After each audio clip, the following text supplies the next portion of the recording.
Bonjour et bienvenue pour une nouvelle vidéo du cabinet Landau et Associés.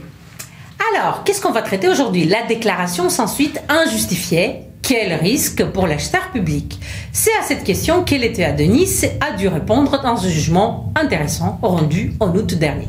Dans cette affaire, il y avait une SARL qui demandait la condamnation de d'une commune à lui verser la somme de 217 000 € en réparation de son préjudice à la suite du rejet de son offre dans le cadre de l'attribution d'un lot de plage. En effet, le sous-traité d'exploitation du lot de plage numéro 9 n'a pas été attribué à cette société-là, seule candidate, en raison de manquements constatés dans l'exécution du précédent sous-traité. Donc, ils avaient des choses à reprocher à cette société. Toutefois, l'ETA a constaté que ces manquements, en réalité, n'étaient pas établis. Et donc, l'éviction de cette société n'était pas fondée.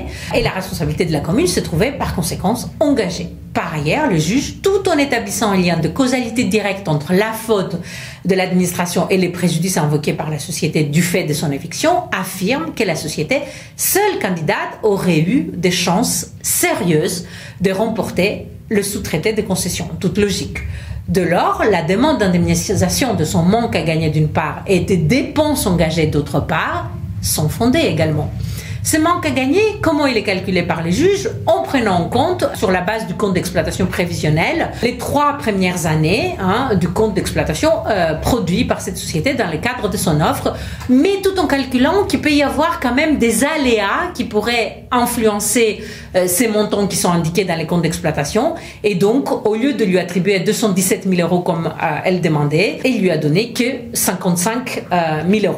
Ainsi, la déclaration sans suite d'une procédure de passation doit toujours être envisagée par les acheteurs avec beaucoup de prudence, car si elle n'est pas justifiée, comme dans le cadre là de cet exemple, ça peut vous coûter cher.